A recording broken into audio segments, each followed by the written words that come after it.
UP pension का सबसे बड़ा अपडेट। वृद्धा, विधवा और दिव्यांग पेंशन धारकों के लिए आज की ये जानकारी सुनकर आप हैरान रह जाएंगे। अगर आप भी हर दिन बैंक बैलेंस चेक कर रहे हैं और सोच रहे हैं कि पैसे कब आएंगे, तो ये वीडियो आपके लिए ही बना है। पूरा वीडियो ध्यान से देखिए, वरना आप गलत जानकारी के जाल में फंस सकते हैं। नमस्कार दोस्तों, आप सभी का स्वागत है।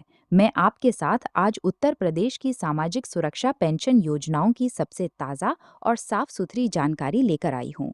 वृद्धावस्था पेंशन, विधवा पेंशन यानी निराश्रित महिला पेंशन और दिव्यांग जन पेंशन को लेकर सोशल मीडिया पर तमाम तरह के दावे वायरल हो रहे हैं। कोई कह रहा है आज पैसा आ जाएगा, कोई कह रहा है रकम बढ़ गई है, कोई कह रहा है फला समय पर क्रेडिट होगा। लेकिन असली सवाल ये है, क्या वाकई 21 अगस्त 2026 को हर लाभार्थी के खाते में पैसा तय था? क्या आज भी इंतजार करना चाहिए? और अगर आपके खाते में अभी तक पैसे नहीं आए, तो क्या आपकी पेंशन रुक गई है? दोस्तों, सबसे पहले एक बहुत जरूरी बात समझ लीजिए। 21 अगस्त 2026 के लिए ऐसी कोई आधिकारिक पुष्टि सामने नहीं आई है जिसके आधार पर हम कह सकें कि आज या कल सभी वृद्धा, विधवा और दिव्यांग पेंशन धारकों के खाते में एक निश्चित समय पर पैसा जरूर आ जाएगा। इसलिए किसी वायरल पोस्ट, वीडियो या मैसेज को देखकर तुरंत घबराइए मत। सोशल मीडिया पर जो दावे चल रहे हैं, उन्हें बिना जांच के सच मत मानिए। अब बात करते हैं कि आखिर पेंशन का भुगतान कैसे काम करता है। उत्तर प्रदेश में ये तीनों योजनाएं, वृद्धावस्था पेंशन, निराश्रित महिला पेंशन और दिव्यांग जन पेंशन, सामाजिक सुरक्षा की महत्वपूर्ण योजनाएं हैं। इनके जरिए पात्र लाभार्थियों को हर महीने आर्थिक सहायता दी जाती है। लेकिन पात्र होना और बैंक खाते में पैसा दिखना, ये दोनों चीजें एक जैसी नहीं हैं। भुगतान की प्रक्रिया में कई स्तर होते हैं। बैंक खाता सही होना चाहिए, आधार लिंकिंग होनी चाहिए, डीबीटी यानी डायरेक्ट बेनिफिट ट्रांसफर की स्थिति ठीक होनी चाहिए और लाभार्थी का रिकॉर्ड अपडेट होना चाहिए। इन्हीं वजहों से कभी किसी के खाते में पैसा जल्दी दिख जाता है, तो किसी के खाते में थोड़ी देर से। दोस्तों, अगर आपके खाते में 21 अगस्त को या उसके बाद अभी तक पैसा नहीं दिखा है, तो सिर्फ इसी आधार पर ये मत सोचिए कि आपकी पेंशन बंद हो गई है। कई बार प्रक्रिया पूरी होने के बाद भी बैंक में राशि दिखने में थोड़ा समय लग जाता है। क्या आपके साथ भी कभी ऐसा हुआ है कि एसएमएस नहीं आया, लेकिन पासबुक में पैसा पहले से जमा था? कमेंट में जरूर बताइए, इससे दूसरे लाभार्थियों को भी मदद मिलेगी। अब मैं आपको एक और जरूरी बात बताना चाहती हूँ। अगर आपको ये जानकारी काम की लग रही है, तो वीडियो को लाइक कर दीजिए और चैनल को सब्सक्राइब जरूर कर लीजिए, ताकि ऐसी सही और आसान भाषा वाली अपडेट आप तक समय पर पहुंचती रहे।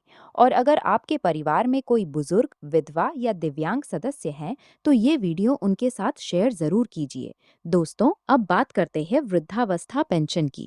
कई बुजुर्ग हर महीने इस पेंशन का इंतजार करते हैं।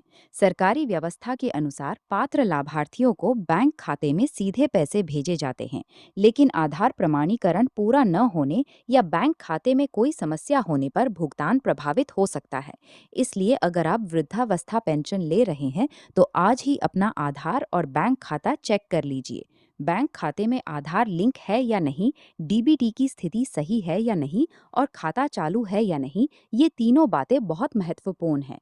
इन्हें नज़रअंदाज बिल्कुल न करें। अब हम बात करते हैं विधवा यानी निराश्रित महिला पेंशन की। बहुत सी बहनें और माताएं हर महीने इस आर्थिक सहायता का इंतजार करती हैं। महिला कल्याण विभाग की योजनाओं में इसका उल्लेख है।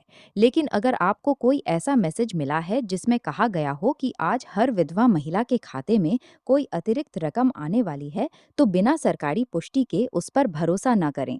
सामान्य मासिक पेंशन किस्त और किसी अतिरिक्त भुगतान में फर्क होता है। क्या आपको भी कभी ऐसा मैसेज आया है? कमेंट में बताइए कि आपको क्या मैसेज मिला था। दोस्तों, अब आगे बढ़ते हैं दिव्यांग जन पेंशन की तरफ। इस योजना को लेकर पिछले समय में एक महत्वपूर्ण खबर आई थी। मीडिया रिपोर्टों के अनुसार उत्तर प्रदेश सरकार ने दिव्यांगों की मासिक पेंशन को 1,000 रुपए से बढ़ाकर 1,500 रुपए करने की मंजूरी दी थी।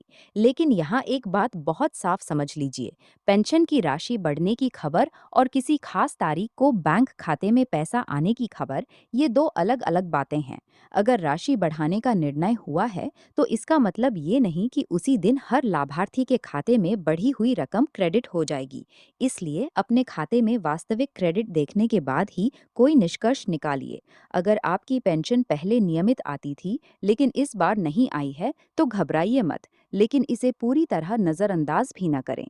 अगर कई महीनों से पेंशन नहीं आ रही है, तो आधार प्रमाणीकरण, बैंक खाते की जानकारी, आवेदन की स्थिति और लाभार्थी रिकॉर्ड की जांच जरूर करवाइए। कभी-कभी रिकॉर्ड में छोटी सी समस्या या आधार प्रमाणीकरण अधूरा होने से भुगतान रुक सकता है। और अगर आपको लगता है कि पैसा आ गया है, लेकिन मोबाइल पर एसएमएस नहीं मिला, तो सिर्फ एसएमएस के भरोसे न रहें। बैंक स्टेटमेंट या पासबुक अपडेट करवाकर खुद चेक कीजिए। कई बार बैंक मैसेज में देरी हो जाती है, जबकि खाते में लेन-देन पहले ही दर्ज हो चुका होता है। दोस्तों, अब एक बहुत जरूरी सावधानी की बात। पेंशन के नाम पर ठगी बहुत आम हो गई है।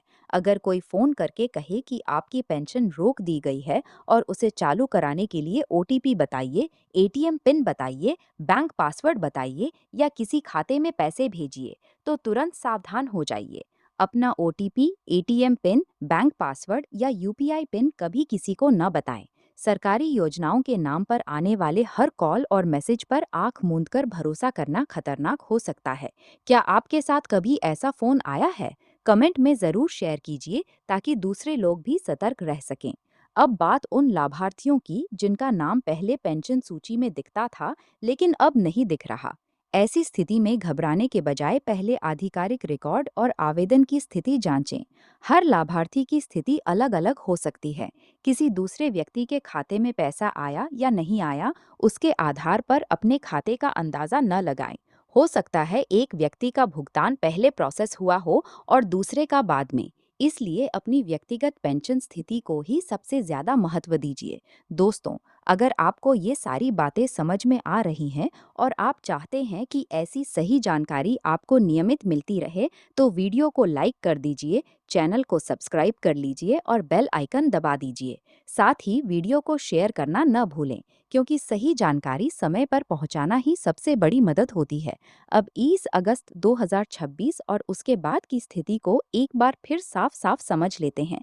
अगर आपके खाते में पेंशन दिखाई दे रही है, तो बैंक स्टेटमेंट या पासबुक से उसकी पुष्टि कर लीजिए। अगर अभी तक पैसा नहीं दिख रहा है, तो इसका मतलब ये नहीं कि पेंशन बंद हो गई है।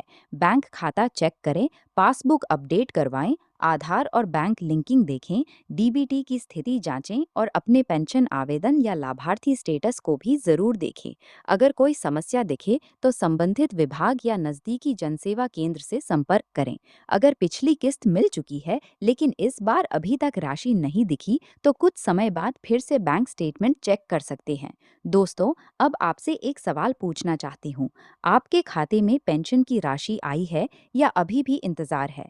अगर आई है, तो बताइए किस योजना की? वृद्धावस्था, विधवा या दिव्यांग? और अगर नहीं आई है, तो कितने दिनों से इंतजार कर रहे हैं? कमेंट बॉक्स में जरूर लिखिए। आपकी टिप्पणी से दूसरे लाभार्थियों को भी वास्तविक स्थिति समझने में मदद मिलेगी। याद रखिए, सही जानकारी वही है जिसे जांचा और पुष्टि किया जा सके। इसलिए किसी भी वायरल दावे पर भरोसा करने से पहले अपनी पेंशन की वास्तविक स्थिति जरूर जांचें। घबराए नहीं, लेकिन लापरवाही भी न करें। आधार, बैंक और डीबीटी की स्थिति समय समय पर चेक करते रहें। अगर आपको लगता है कि ये जानकारी किसी बुजुर्ग, विधवा बहन या दिव्यांग भाई बहन के काम आ सकती है, तो वीडियो को शेयर जरूर कीजिए। लाइक करना और चैनल को सब्सक्राइब करना न भूलें। मिलते हैं अगले वीडियो में ऐसी ही जरूरी और आसान भाषा वाली अपडेट के साथ। तब तक अपना और अपने परिवार का ख्याल रखिए। जय हिंद।